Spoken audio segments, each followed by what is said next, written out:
Assalamualaikum warahmatullahi wabarakatuh. Alhamdulillah, waalaikumsalam warahmatullahi wabarakatuh. Alhamdulillah teman-teman, siang menjelang sore ini saya sedang berada di dalam Bapak Joko Setianto. Beliau adalah kepala desa di Desa Kaliglagah, Kecamatan Kemiri, Kabupaten Purworejo. Bagaimana kabarnya Bapak? Alhamdulillah berkah sehat, semoga panjenengan dan keluarga semua diberi kesehatan. Amin ya Allah ya Rabbal Alamin.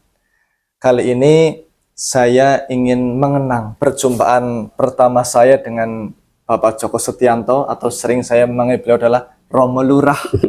Romo Lurah.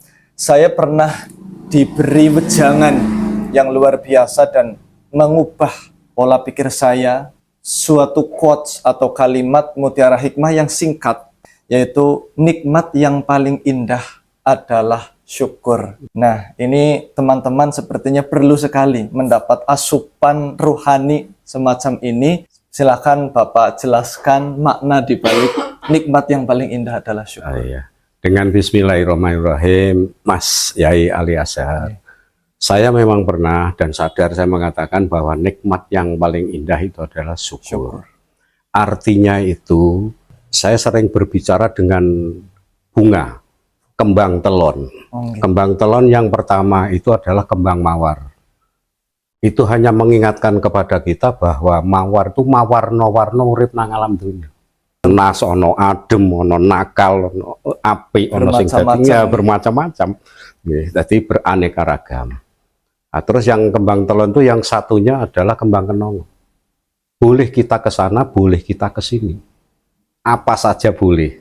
Cuma yang satu itu, kembang kantil, kita harus berpedoman satu kumantil dengan asani hati, yaitu Allah Subhanahu wa Ta'ala. Nah, dengan maneka wargam, macam-macam corak, macam-macam budaya, macam-macam kelakuan manusia, apabila kita baru mengalami segala satu, hanya kuncinya satu. Syukur. Apapun itu, baik atau buruk. Baik ataupun buruk. Kita sakit harus bersyukur. Sudah sakit tetap mau bersyukur. Syukur itulah yang menjadi obat.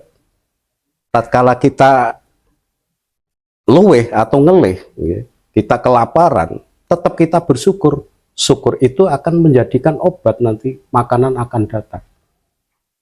Jadi macam-macam. Kalau di dalam Al-Quran jelas surat Hud ayat 6, wa ma min dabat sekaing kang ono lumaing bumi rezekine kabeh tanggung marang Gusti Allah, bahkan Gusti Allah ngerti nang nggih papan dunia.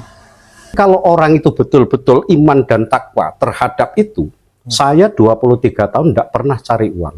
Saya tidak pernah berpikir bekerja. Nyari uang enggak, pikir bekerja tidak. Nyatanya saya makan, saya hidup. Dan keluarga juga tercukupi. Dan keluarga tercukupi. Itulah Allah. Kenapa Allah harus dilawan ya gitu. Makanya kita harus mensyukuri. Nikmat yang paling indah memang hanya syukur kalau menurut saya. Jadi kalau kita selalu menggantung syukur, apapun cuacanya, itu apapun keadaannya, kita tetap akan dilindungi Allah Subhanahu wa Ta'ala. Masya Allah, luar biasa. Sesuai dengan janji Allah nih Pak. Iya, sesuai dengan syakartum la azidannakum. Barang siapa yang bersyukur akan ditambah nikmatnya oleh Allah. Itu teman-teman. Jadi apapun keadaannya kita harus tetap bersyukur kepada Allah berdasarkan filosofi dari bunga kantil tadi ya. Bunga kantil. Kumantil dengan saya nanti ya tetap kepada kiblatnya kepada Allah Subhanahu wa Ta'ala. Oke. Jadi yang pertama adalah nikmat yang paling indah syukur. Kemudian poin yang kedua ada istilah kebono sugudel. Di mana orang tua itu kebanyakan nuruti kekarepan atau kemauan anak.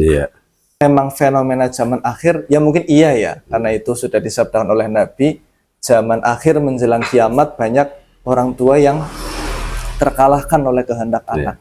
Tetapi kita harus tetap pembangunan moral, pembangunan moral, apalagi terhadap next generation, generasi-generasi muda sebagai penerus bangsa. Nah, saya mohon motivasi dari Bapak, pentingnya birrul walidain atau berbakti kepada orang tua. Jadi itu tadi tentang kebono sugudel yang pertama kali itu ada di dalam filosofi Jawanya itu juga ada. Zaman edan nek ora melo edan, ora keduman. Iya. Kalau zaman sudah gila, kalau kita tidak ikut gila, itu kita nggak kebagian, itu iya. Tapi harus ingat kembang kandil itu tadi. Kalau di dalam Jongko Jayabaya itu sak bejo bejane wong kang lali, esek bejo wong kang eling lan waspada. Suatu contoh misalnya kita saatnya sholat, terus ada keributan. Kenapa kita harus lari-lari? Waktunya sholat ya sholat. Sak bejo-bejone wong lali, esek bejo wong eling lan waspada. Ya kamu bunuh diri. Keadaan seperti ini kok kamu tetap aja jalan sholat. Itu tanggung. Kalau kita laksanakan, Allah tetap memberikan perlindungan. Kanjeng Nabi nggak pernah lari-lari. Karena Kanjeng Nabi adalah orang yang sangat pilihan, sudah tahu tentang hidup dan tentang urusan Allah. Tidak nyingkir-nyingkir. Kenapa harus lari-lari? Ya, mau lari gedongono kuncenono kan tetap tidak bisa lepas. Nah, Kanjeng Nabi tidak lari-lari. Saya yakin-yakinnya Kanjeng Nabi tidak pernah akan lari-lari. Karena sangat kumantil. Iya, kumantil dan Allah itu kan sudah pilihan. Atau dengan orang tua, ya kita bayangkan saja secara lahiriah kita dikandung dari 1 bulan sampai ke 9 bulan. Kalau Jawa bilang 1 bulan ini ngandek sak bulan, tidak kotoran, tidak main 1 bulan, namanya malkah. 2 bulan sangamal males, 3 bulan ngalis ngasti arane, 4 bulan roh hilafi. Kata ibu-ibu hamil sebulan belum bergerak, 2 bulan belum gerak, 3 bulan belum, baru kalau sudah 4 bulan baru bergerak, karena sudah rohnya sudah masuk. Karena ngendikane jenengan dikawal oleh jin korin dan malaikat hafadoh. Nah disitulah jin korin, kenapa harus Allah itu menciptakan jin korin untuk ngawal roh masuk? Malaikat hafadoh rasa nyiptakan. Nah di situ makanya kita nggak usah sedih tatkala ada aneka ragam itu tadi. Memang semua kalau menurut saya, tapi itu semua diadakan oleh Allah Subhanahu Wa Taala. Iya. Tetap ada hikmahnya. Nah, melahirkan seorang anak kenapa harus berbakti kepada orang tua itu tadi. Kanjeng Nabi juga pada waktu ditanya oleh sahabat Nabi kan, siapa yang harus kita hormati, kan ibumu sampai 3 kali, baru bapakmu. Ya enggak, ngelahirke totoane nyawa. Tapi ibu tidak pernah menyesal itu. Senakal apapun anaknya. Iya, saya sampai dompleng menciptakan lagu itu. Bisa dilahirkan. Ya, saya pakai sholawatnya pakai sholawat Jibril. Jadi sangang wulan 10 dina ngandung sira ning alam garba ngelahirno totohane nyawa. Lahirnya kan totohane nyawa. Taruhannya nyawa. Kanggo anak wong tuwa ridho. Nggak ada ridho seperti orang tua. Kita kecil, pilek, disedoti hidungnya. Pernahkah saya menyedot hidung ibunya tatkala pilek? Anak udah nggak bisa balas sama orang tua. Makanya apa yang kita bisa, kita betul-betul sujud kepada ibu. Karena menurut saya adalah orang tua adalah Gusti ingkang katon. Kalau ajaran Jawa itu Gusti Allah ingkang katon. Wong nyatane Gusti Allah iso gawe menungso. Adam diciptakan, Hawa diciptakan. Pernahkah setelah Adam dan Hawa Allah langsung mencipta manusia?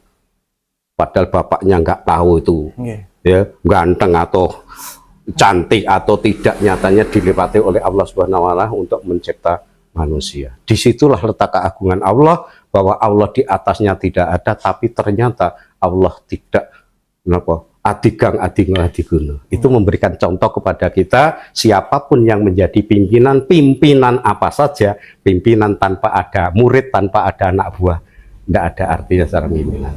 Makanya kita harus berbakti kepada bapak dan ibu. Jadi kalau versi saya Siratul Mustaqim margining gesangkang leres itu ada 3. 1 bapak dan ibu, 2 guru, 3 Allah Subhanahu Wa Taala. Tinggal kita berbicara dalam versi apa. Kalau versi agama Islam tentu guru kita adalah Kanjeng Nabi Agung Muhammad SAW. Terus bapak dan ibu itu juga menjadi guru. Nah, kalau 2 dijalankan sama dengan mengikuti Allah Subhanahu Wa Taala.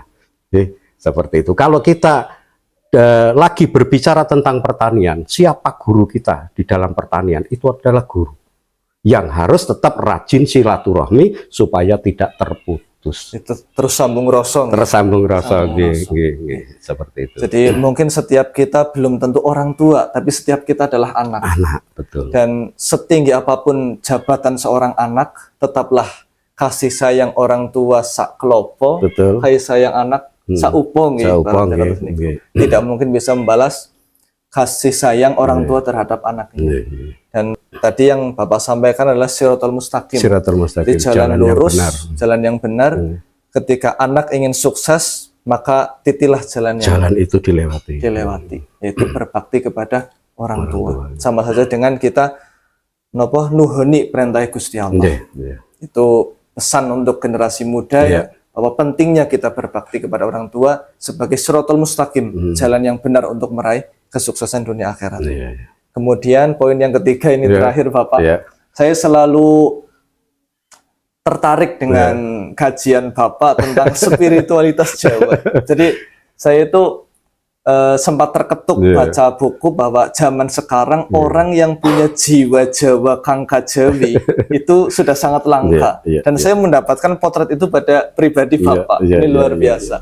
Terutama ketika Bapak menerangkan tentang filosofi Punokawan itu. Boleh disampaikan Bapak motivasi. Yang pertama dengan Bismillahirrahmanirrahim. Saya juga cuma karena mendengar, saya gabung-gabungkan karena cocok di dalam diri saya sendiri.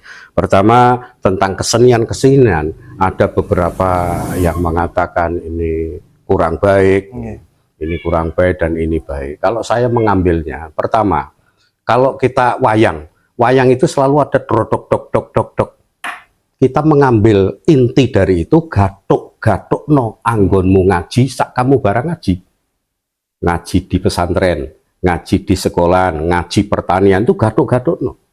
Kalau kita tidak mau menggatuk-gatukkan itu, ya kita hidup sendiri, tidak pernah ada keseimbangan. Gatuk no anggonmu ngaji, sak kamu barang ngaji.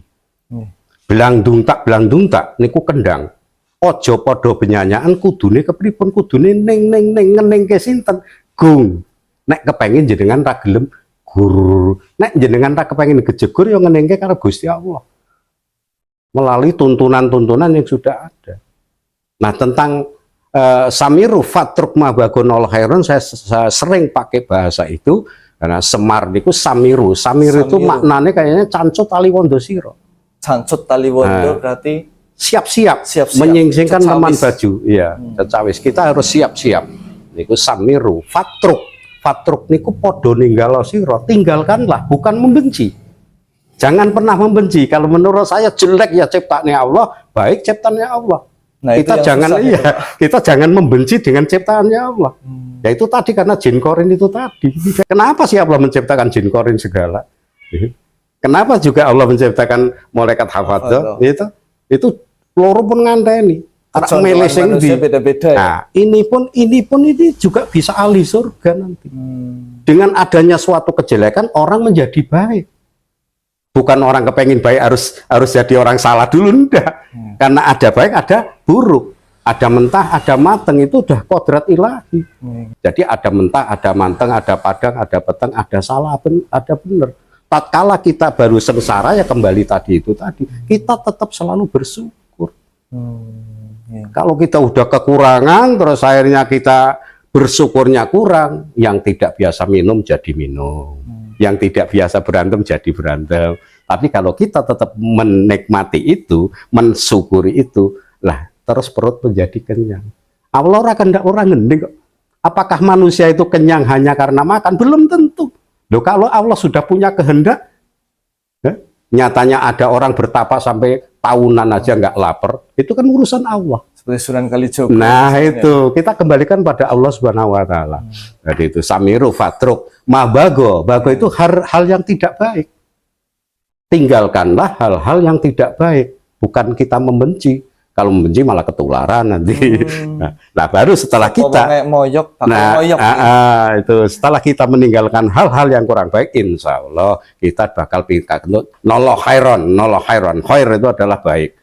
Noloh khairon itu apa garing ya? Garing nolo khairan, kebagusan. Nah kalau kebagusan sudah tercapai, insya Allah bakal pikantuk janaka jannaha kabegjan utawa surga.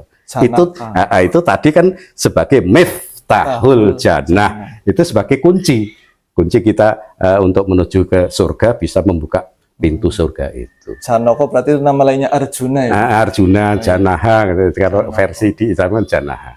Jadi itu semacam siklus ya? Dari syukur kembali ke syukur. Syukur kembali ke syukur. Luar biasa. Betul. Jadi apapun keadaannya, kondisinya, kita harus tetap bersyukur. Iya. Tadi sempat Bapak sampaikan tentang kita harus pintar menggatak-gatuk. Gatuk-gatuk. Kena ngono, kono ngene, campur ngono, campur ngene, kan kita mengambil intinya. Intinya. Yang penting ojo pisah karo ngarsaning Gusti Allah. Saya teringat dengan sebuah seratnya orang Jawa, yaitu serat Sentini. Itu ada kisahnya anaknya Sunan Giri, putranya Sunan Giri itu Jayeng Resmi, itu ketika mengembara dikawal oleh dua abdi, yaitu Gatak dan Gatuk. Itu luar biasa. Gatak-gatuk. Jadi Jayeng Resmi kan katanya Jaya ing Resmi. Jaya ing Resmi. Kalau pengen menang ya secara spiritual ya kita harus pintar gatak-gatuk. Terus hasil pembicaraan ini saya pernah mengalami hal yang mungkin menurut orang lain itu sangat gelap sekali. Saya pernah dikeroyok, dikeroyok oleh sekitar 250 orang dan pakai batu. Dari jam 6 sore sampai jam 3 pagi. Tapi sedikit pun saya tidak ada emosi. Saya tetap tersenyum, tetap bersyukur. Jadi saya berani mengatakan dalam cuaca seperti apapun kita tetap selalu bersyukur karena sudah menjalankan. Bahkan dalam kondisi paling terjepit sekalipun. Terjepit sekalipun. Orang yang sangat memusuhi, kalau saya kelihatan mau dibunuh, itu pun punya kesulitan, tetap saya bantu. Kenapa harus takut itu? Pokoknya kuncinya tentu kita bersyukur dalam cuaca apapun. Kita selalu bersyukur. Untuk bisa memiliki hati yang nyamudro atau legowo seperti itu, kuncinya syukur. Kuncinya syukur. Hanya syukur. Pertama harus dipaksa. Biarpun memaksakan kehendak ada beberapa hal yang mungkin kurang baik. Tapi kalau untuk syukur kita paksa. Kalau sudah biasa, terpaksa kan lama-lama jadi terbiasa. Kalau sudah terbiasa enak. Ya seperti orang sholat subuh-subuh adem-adem kon wudu, nek ora dipaksa repot. Kalau sudah dipaksa lama-lama kulino. Wes senajan ngerubuk-rubuk gedang ya ndak masalah. Ndak masalah. Nanti kalau sudah meresap, mengheningkan, ngerasake lah baru tingkat kekusukan itu. Masya Allah. Jadi jangan pernah membenci. Kalau kita dagang rugi, alhamdulillah ya Allah yang rugi saya. Coba kalau tetangga saya yang rugi kayak apa, membayangkan. Seperti itu. Sudah sakit, Masya Allah, tetap bersyukur. Ya Allah, alhamdulillahirabbil alamin. Bersyukur itu tidak hanya diucapkan tapi dijalankan. Aku sing lakone kaya ngene iki, aku ngunduh wae pakarti iki ora kena meleset wa mayyamal miskala dzarratin khairan dan sarayarah, menurut saya itu adalah gawe nganggo nandur panen ngunduh wae pakarti. Sehingga begitu ngunduh sakit ya alhamdulillah. Kita syukuri. Nah, nikmat syukur itu tadi berkah sehat terwujud. Allah nggak pernah tidur. Jangan sanksi. Syukur itu menjadi obat, obat rohani. Nggak ada Kiai. Ya Allah, perpanjanglah sakit saya. Nggak berani toh. Padahal katanya Kiai, kalau semakin lama sakitnya, semakin kurang dosanya. Dilong dosanya ragelem. Ya. Tapi nyatanya nggak ada yang berani. Maka harus berani. Memang Allah sepele. Allah nggak kayak rentenir, uang terus dikasih terus, enggak. Allah berkehendak lain ya tetap lain. Ya Allah, perpanjanglah sakit saya supaya engkau habiskan. Nah Allah kan menentukan lain, ini mau dikai sakit malah kan terus ke akhirnya di stop untuk diberi berkah dan sehat. Saya teringat seperti seorang sufi itu kalau sudah mulai merasakan sakit kepala, mulai pusing, dia langsung mengucapkan alhamdulillah, selamat datang wahai perontok dosa. Itu yang susah, Pak. Masya Allah. Tapi memang harus belajar dari pengalaman. Iya, ya memang susah kalau awal, tapi nanti lama-lama kalau sudah terbiasa, nggak terpikir itu. Nggak terpikir. Semacam sudah terprogram. Iya. Itu luar biasa teman-teman. 3 motivasi dari Romo Lurah kali Yang pertama, nikmat yang terindah adalah syukur. Yang kedua, pentingnya berbakti kepada orang tua. Betul. Karena itu sebagai sirotol mustaqim menuju kesuksesan. Kemudian yang ketiga adalah jangan membenci. Betul. Jangan membenci terhadap musuh kita sekalipun, kita jangan benci. Jadi kalau kembali kepada orang tua, serambut pinoro pitu pun jangan sampai atine wong tua keganjel. Kualat saka wong tua sama dengan kualat saka Gusti Allah. Walaupun itu dengan cara berbohong untuk melegani atine wong tua. Enggak apa-apa, jangan tanggung-tanggung. Kenapa kita tanggung? Loh, itu contoh dari mana? Ibrahim diperintahkan untuk nyembelih anaknya, ora ono mbit-mbitat, langsung keleket, ternyata diganti kibas. Allah yang mengganti. Kita nggak usah takut-takut itu. Tapi kalau ragu-ragu lah ya kecemplung. Itu kudu dengan niat samina wa ta'na. Berbakti. Seorang istri berbakti kepada suami, anak berbakti kepada orang tua. Itu urusannya nanti Allah Subhanahu wa taala. Ya seperti tadi Semar Petruk Bagong kan cancut tali wondo, siap-siap untuk samiru fatruk podo ninggalo sira, tinggalkanlah, tidak pernah membenci dengan apapun, hanya meninggalkan samiru fatruk mawago, hal yang tidak baik, nolo khairan, kebagusan, nek sentuk bagusan bakal pingantuk jannah kabegjan utawa surga. Kabegjan atau surga. Jadi itu poin yang terakhir adalah kita siap-siap kemudian meninggalkan hal yang tidak baik. Terus kita ketemu nolo khairan, kita ketemu kebaikan, kebagusan, dan akhirnya ketemu jannah atau jannah surga. Ya, terima kasih Romo atas motivasinya. Nanti izin diupload ke YouTube. Monggo. Semoga teman-teman di jagat media sosial terinspirasi dengan wejangan dari Bapak. Dan inilah saudara-saudaraku sekalian, jadi tiangnya negara itu ada 4, yaitu ilmunya para ulama, adilnya umaro, yaitu pemimpin, doanya orang-orang fakir, dan juga dermawannya orang kaya. Nah, bi'adlil umaro atau kebijakan seorang pemimpin saya dapatkan pada potret pribadi Romo Lurah Djoko Setianto. Beliau seorang pejabat, ya, tetapi dalam khazanah keilmuannya bisa memotivasi kita, dan semoga generasi muda semakin terketuk hatinya untuk kebaikan. Fastabiqul khairat. Sekian, semoga bermanfaat. Matur nuwun Bapak. Sami-sami. Wassalamualaikum warahmatullahi wabarakatuh. Alhamdulillah, waalaikumsalam warahmatullahi wabarakatuh.